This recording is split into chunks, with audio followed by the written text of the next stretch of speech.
basketball, people talk about y'all gonna be violent. We are not violent. That's the picture they tried to put on Sean and Trent and Joe. So anybody that can't control themselves can't be in this movement. Because we are not gonna be what they tell us we are. We know who we are. But we strategically know how to stop this city so it will stand still and realize that you do not have the right to shoot down unarmed innocent civilians with no problem.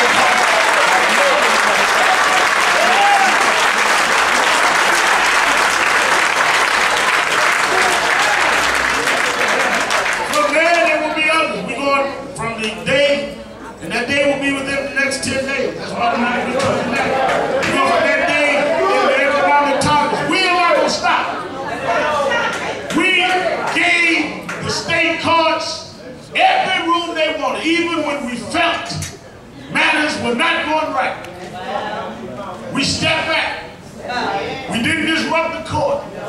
We didn't insult the lawyers, even when they insulted this family.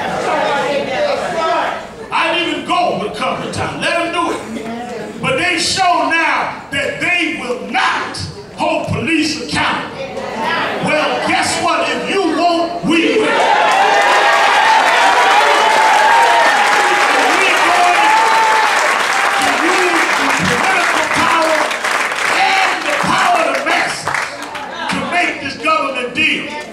With these matters. At the same time, the state must make new law. We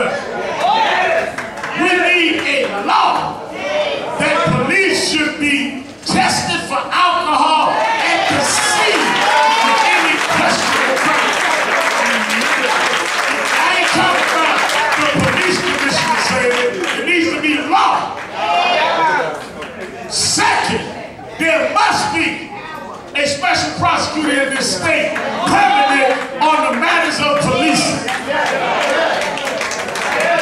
So we're going to fight for justice on the case. We're going to fight to make new law. We are going to engage in an accelerated struggle. I will ask one question.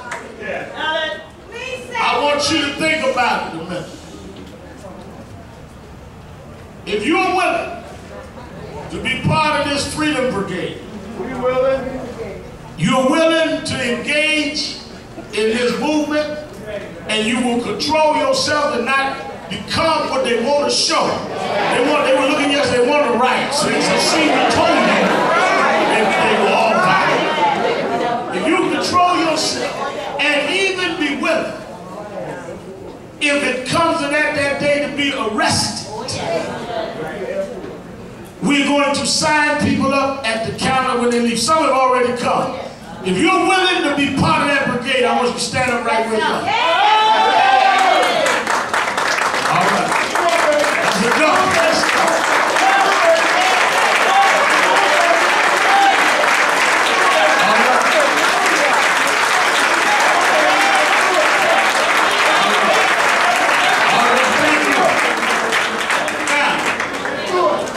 We're going all over this city with rallies to get ready.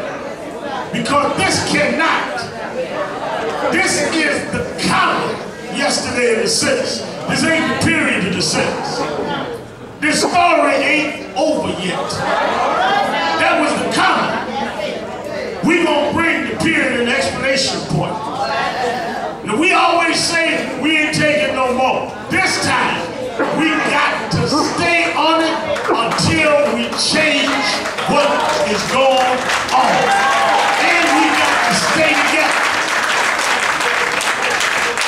Now, everybody don't do everything the same way. Whatever you do. This is the way we do it. I got a role. Lawyers got a role. Reverend Doctor got a role. Reverend Richard got a role. Everybody got different roles.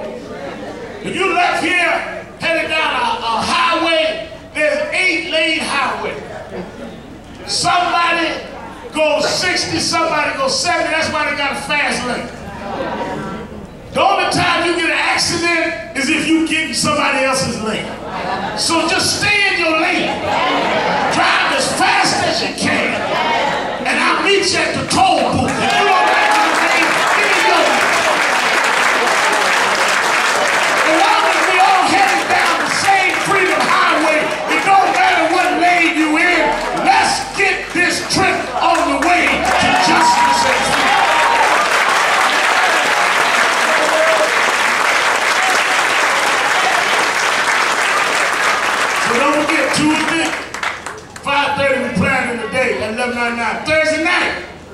We're going to the church that has the longest history of fighting these cases, the House of the Law, Pentecostal Church, 415 Atlantic Avenue in Brooklyn. Reverend Herbert Dodge is the pastor. Timbuktu, we're going to have to speak out on policing and where we're going. As other things go, we'll be announcing. But we need your commitment. Because this is not fighting for Nicole. This is not fighting for Valerie Bell. This is not fighting for William Bell. This is not even fighting for Joe Guzman and Trent. This is fighting because when that judge said yesterday, their background and their demeanor, he talking about my two daughters. He talking about your son. He talking about your niece, your nephew. They, despite their background and demeanor, have the civil right not to be shot by police in this town.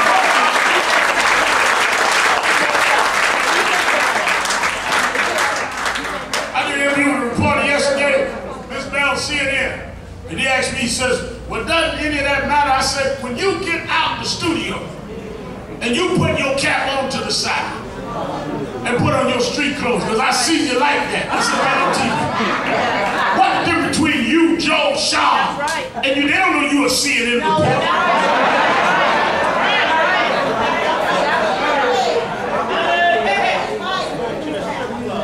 Well, what about they said police? Nobody said they heard them say police, but the police. Now,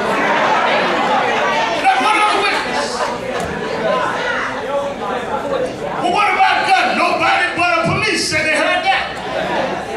What kind of trial you got where the only thing that the judge want to hear is what the defendant said? Will nobody be in jail? Will nobody be convicted if the defendant's word overrules everybody else in the trial? All they have to do is meet with the three cops and come out and tell us, I believe them, and save the state all that money.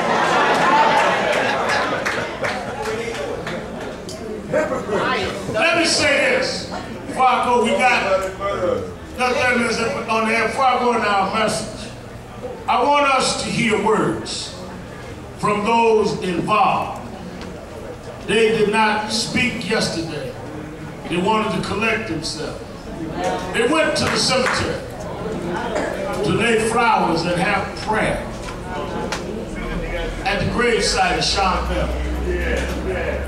They went because they have been going there since this happened, promising Sean they wouldn't let him down and us down. But we're going to ask them to share a few words this morning as we kick off this journey to justice. And I want you, I'm glad we're joined, by the way, by the chairman of our board, Reverend Dr. Franklin Richardson, the minority leader of the New York State Senate, who's been with the family since the beginning, State Senator Malcolm Smith.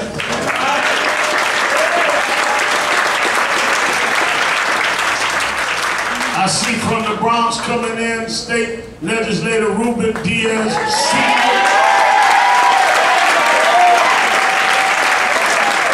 From Brooklyn and all places beyond. And you know, Brooklyn's a blessed borough. It brought the Dodgers and Al Sharpton to the world. Councilman Charles Barrett.